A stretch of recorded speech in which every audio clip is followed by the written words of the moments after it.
बंजर जमीन पर ससुराल। ये है शर्मा परिवार। विश्वास इस घर का मंझला बेटा है। विश्वास और राधिका का एक ही बेटा है कमल, जिसके 2 साल पहले शादी हो चुकी है। अब आप सोच रहे होंगे कि इस परिवार में ऐसी क्या खास बात है जो मैं आपको इनके बारे में बता रही हूँ। तो इनकी खास बात है शर्मा परिवार के रिश्तेदार, जो हर त्योहार पे, हर संडे को या कभी कभी तो अच्छी सब्जी बनने पर भी विश्वास के घर अक्सर आ जाया करते हैं। माँ जी, आज मैं सोच रही हूँ कढ़ाई पनीर बना देती हूँ। हाँ हाँ, बना दो। वैसे भी काफ़ी समय से पनीर की कोई अच्छी सब्जी खा ही नहीं है। ठीक है, तो आज पनीर की सब्जी के साथ नान और पुलाव बना दूँ। वैसे भी छुट्टी का दिन है, पापा जी और कमल भी घर पे है। वाह, इसका मतलब आज तो पार्टी होने वाली है हमारी। अरे कभी कभी पार्टी तो करनी बनती है ना माँ जी। पार्टी कर रहे तो मेहमान तो चाहिए होंगे, हम भी तैयार हैं जी। बुआ जी, आप कैसे आ गई यहाँ? पनीर की बात चल रही है और हम ना आए। ये पास ही में तो मेरा घर है, तुम्हारे पनीर की खुशबू वहाँ तक आ गई। अरे अभी तो हमसे बात ही कर रहे थे जीजी, और आप तक खुशबू पहुँच भी गई। तुम दोनों जब पनीर की बात कर रहे थे तभी ही मेरे मुंह में पानी आ गया। चलो अब जल्दी से बनाओ। ये लो, मैं पनीर भी लेकर आई हूँ। क्या पनीर भी ले आई है? हाँ, अब इतने जनों के लिए पनीर बनेगा तो ज़्यादा पनीर चाहिए होगा ना। इतने जने मतलब? शीना बहू, अब समझ भी जाओ। जीजी आ गई है तो गुड्डू भाई साहब भी आएंगे, ताया जी भी आएंगे, ताई जी भी आएंगी, तो पनीर तो चाहिए होगा ना। हाँ माँ जी, आप सही कह रही हैं। अरे छुट्टी वाले दिन तो हम भाई बहन मिलते हैं, मज़ा करते हैं।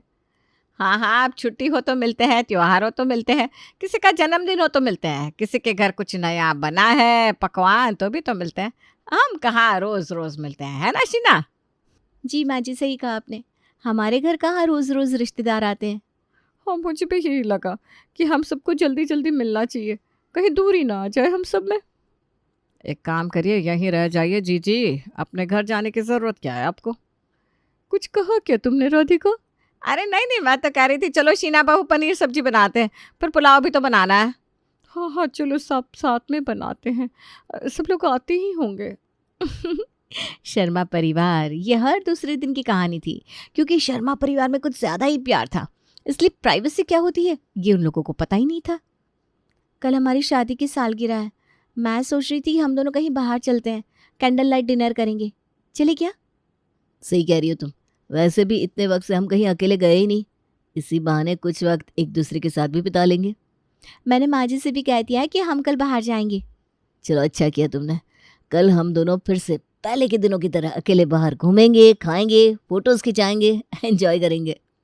मुझे ना सोच कर ही अभी से दिल में कुछ कुछ हो रहा है। अरे क्या बात है। अच्छा चलो, क्या पहनना है कल वो भी डिसाइड कर लें। मैं ना रेड टॉप पहनने वाली हूँ। तो मैं भी तुम्हारे साथ मैचिंग कुछ पहन लेता हूँ। अपनी शादी की सालगिरह का प्लान कमल और शीना ने पहले से ही बना लिया था। दोनों ने कपड़े भी मैचिंग पहने, लेकिन उन्हें क्या पता था कि वो शर्मा परिवार में रहते हैं। जैसे ही वो घर से निकलने वाले थे, पूरा शर्मा खानदान वहां आ जाता है। शादी की सालगिरह की बधाई हो दोनों को। हाँ, आप सब यहाँ दे दिया ना सरप्राइज। सरप्राइज नहीं, शौक है ये। अरे केक कहाँ है, लाओ जल्दी से। आज तो सब लोग साथ में बैठकर खाना भी खाएंगे, और कमल और शीना बहू की शादी की कैसेट भी देखेंगे। इसका मतलब आज आप सब यहीं रुकने वाले हैं? अरे बहू, आज तुम्हारी शादी की सालगिरह है, हम कैसे तुम दोनों को अकेला छोड़ सकते हैं, है ना? बिल्कुल बिल्कुल। अरे अकेला ही तो छोड़ना है इन्हें, ये लोग कब समझेंगे। चलो चलो, अब खड़े क्या हो, जल्दी से केक काटते हैं और खाना खाएंगे। लेकिन हमने खाना बनाया ही नहीं है। अरे कोई बात नहीं, हम बाहर से खाना मंगवा लेते हैं। अरे बाहर से क्यों मंगवाते हैं, चलो सब लोग बाहर ही खाना खाने चलते हैं, साथ में मज़ा आ जाएगा। जी, अपने बहू और बेटे को भी बुला लेते हैं। मैं भी अपने दोनों बेटे और बहुओं को बुला लेती हूँ, सब साथ में होंगे तो मज़ा आएगा। हाँ हाँ, सारी बाराती बुला लो। कुछ कहा क्या बहू, थोड़ा ज़ोर से बोल, हाँ सुनाई नहीं दे रहा। अरे बुआ जी, मैं ये कह रही थी कि इस सब की क्या ज़रूरत है, सालगिरह तो है, हम खुद ही मना लेते हैं। अरे अकेले कैसे मनाने देते तुमको? वही तो चाहिए था ताई जी, आप समझ क्यों नहीं रही हैं? अरे चलो चलो, जल्दी से सबको बुला लेते हैं, चलो। शीना और कमल जो एक दूसरे के साथ वक्त बिताना चाहते थे, उन्हें सारी पलटन के साथ डिनर पर जाना पड़ता है, जिससे अगले दिन उनका मूड काफ़ी खराब था। हाँ बहू, मैं जानता हूँ तुम दोनों का कैंडल लाइट का प्लान था, लेकिन अब क्या कर सकते हैं। वो लोग बिना बुलाए आ गए, अब मना भी तो नहीं कर सकते। हमारे हर प्लान को चौपट कर देते हैं। अगले साल भी मेरी सहेलियों के साथ मुझे पार्टी करनी थी, लेकिन आपकी बहन और भाभी आकर बैठ गई थी और मैं उनके सामने अपने ससुराल की बुराई भी नहीं कर पाई। पापा जी, अब रिश्तेदारों का बहुत हो रहा है, हमें कुछ तो करना ही होगा, जिससे हम अपनी लाइफ अपने हिसाब से और बिना बुलाए मेहमान के बिता सके। हाँ, मैं भी इस बात को समझता हूँ, लेकिन हम क्या कर सकते हैं। जब तक हम इनके आसपास रहते हैं तब तक ये लोग हमारा पीछा नहीं छोड़ेंगे, इसलिए मुझे लगता है हमें कहीं दूर घर लेना चाहिए, जिससे कोई चाहे भी तो वहाँ पहुँच ना पाए। हाँ पापा, शीना ठीक कह रही है। हमें ऐसी जगह घर लेना होगा जिससे हम उनकी पहुंच से ही बाहर हो जाए। मैं कुछ समझा नहीं, पहुंच से बाहर से क्या मतलब है? इसका मतलब है कि हम किसी दूर एरिया में अपना घर लेते हैं जहां आना जाना उनके लिए आसान ना हो। हाँ पापा, हम किसी ऐसी जगह घर लेते हैं जहाँ ये सारे रिश्तेदार हमारे आसपास भी ना आ सके। बच्चे सही कह रहे हैं। हम अगर यहाँ से कहीं नहीं गए तो इनसे कभी पीछा नहीं छुड़ा पाएंगे। तो ठीक है, फिर तुम घर ढूंढना शुरू करो, हम जल्द से जल्द वहां शिफ्ट हो जाएंगे। मैं कल ही ब्रोकर से बात करता हूँ। शर्मा परिवार ने ये फैसला ले लिया था कि अब वो लोग इन सब से कहीं दूर घर लेंगे जहां उनके रिश्तेदार पहुंच ही ना पाए। विश्वास ने जब ब्रोकर से इस बारे में बात की तो ब्रोकर ने उसे एक ऐसी जगह घर दिखाया जहां खाली जमीन के अलावा और कुछ नहीं था। देखिए, यहाँ बस ये 3-4 ही बंगलो है और आपका घर यहाँ से काफ़ी दूरी पर है, इसलिए यहाँ आना किसी के लिए भी काफ़ी मुश्किल होगा। आपको जैसा घर चाहिए था ये बिल्कुल वैसा है। यहाँ आपको परेशान करने वाला कोई नहीं है। हाँ जी, आपने बिल्कुल सही घर दिखाया है। यहाँ तो कोई सोच भी नहीं पाएगा आने की, और इतना दूर है कि कोई आएगा ही नहीं। तो क्या मैं ये डील फाइनल करूँ? जी बिल्कुल, हम जल्दी ही इस घर में शिफ्ट हो जाएंगे। विश्वास ने एक ऐसी जगह घर पसंद किया था जो शहर से काफ़ी दूर था। उस एरिया में सिर्फ 4 से 5 ही घर थे और उनके रिश्तेदारों के लिए यहाँ पहुँचना काफ़ी मुश्किल था। यहाँ उन्हें डिस्टर्ब करने वाला कोई नहीं था। देखा, मैंने कहा था ना, यहाँ आसपास खाली बंजर जमीन है केवल। सिर्फ 4-5 घर है यहाँ। इस घर में हमें कोई भी डिस्टर्ब नहीं कर पाएगा। ये हुई ना बात। यहाँ तो ना बुआ जी आ पाएंगे ना ही ताया जी। अब हम अपनी लाइफ अपनी मर्जी से जी सकते हैं, क्यों माँ जी? हाँ, अब चाहे घर में जो बनाओ या कहीं भी घूमने जाओ, कोई रोकने टोकने वाला नहीं है हमें। तो इसी बात पे आज पानी पूरी पार्टी करते हैं। ये सही कहा। आज मैं पानी पूरी बनाती हूँ और आज तो कोई बिना बुलाया मेहमान भी नहीं आएगा। अपने नए घर में आकर शर्मा परिवार काफ़ी खुश था। इसी खुशी में उन्होंने अपने घर पे पानी पूरी पार्टी करने का प्लान बनाया। लेकिन पानी पूरी सामने आते ही न जाने क्यों उन्हें ही खुद किसी की याद आने लगी थी। गुड्डू चाचा पानी पूरी का पानी सबसे अच्छा बनाते हैं ना?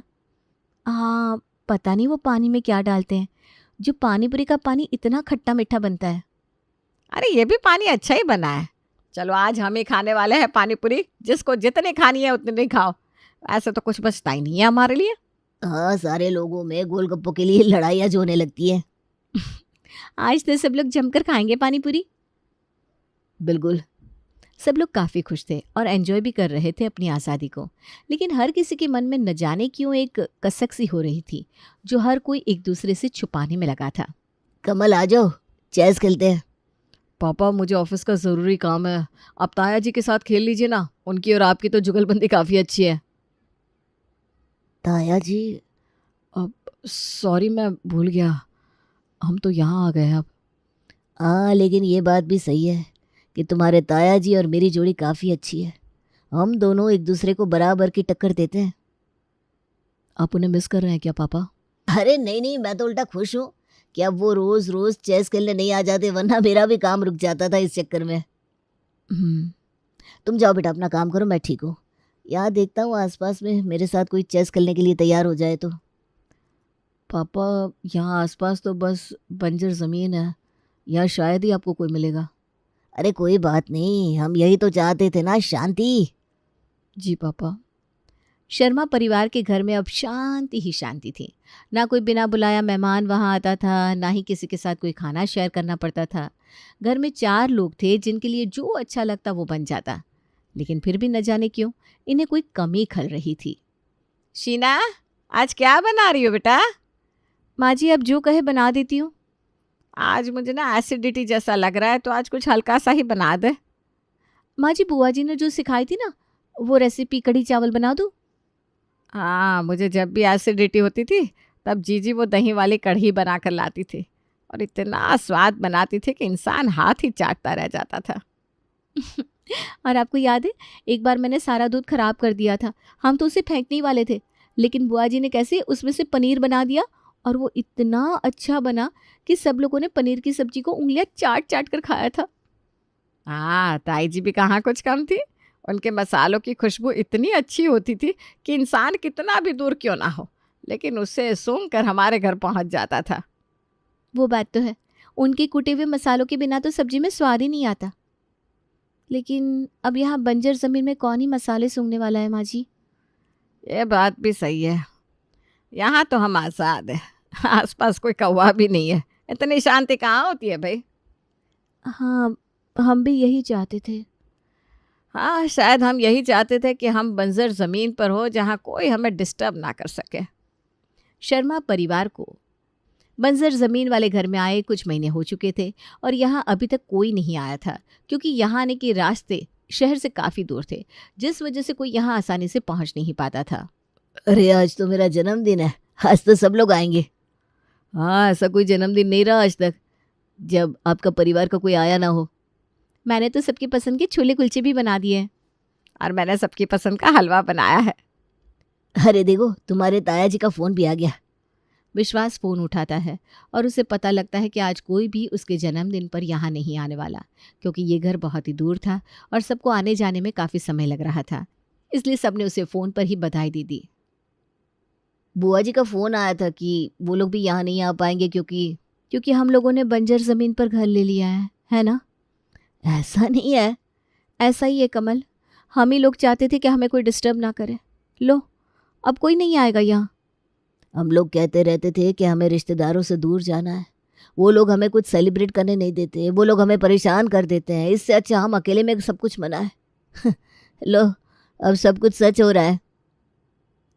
कभी सोचा नहीं था कि जब ये सब सच होगा तो हम लोगों को इतना बुरा लगेगा। ऐसा लग रहा है कि हमने घर ही बंजर ज़मीन पर नहीं लिया, बल्कि अपने दिल को भी बंजर बना लिया है, जहाँ कोई आ जा नहीं सकता। अपनों का साथ होना कितना नसीब वाला होता है, वो उनके दूर जाने के बाद ही एहसास हो रहा है।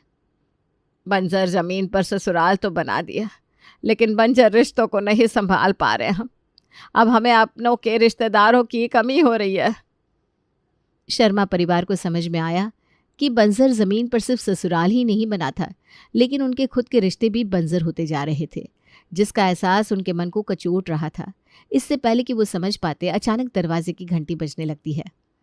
इस वक्त यहाँ कौन आया? मैं देखती हूँ। सरप्राइज! बुआ जी, ताया जी, ताई जी, गुड्डू चाचू, आप सब दे दिया ना सरप्राइज। ऐसा कभी हो सकता है कि विश्वास का जन्मदिन हो और हम ना आए? हाँ, यहाँ आने में बहुत वक्त लगा, लेकिन हम पहुँच गए भाई। थैंक यू आप सबका। और ये देखो कैसे बच्चों की तरह रो रहा है। चलो चलो केक काटते हैं। अब लग रहा है कि बंजर ज़मीन पर फूल खिलाए हैं। कमल, हम कल ही अपने पुराने घर वापस जाएंगे, जहाँ हमारे आसपास बंजर ज़मीन नहीं बल्कि खिलखिलाते चेहरे होंगे बस। हाँ, हम कल ही इस बंजर ससुराल को छोड़कर हमारे ससुराल गेंदा फूल में शिफ्ट हो जाएंगे। अरे चलो एक सेल्फी तो ले लो पूरे परिवार की। से चीज।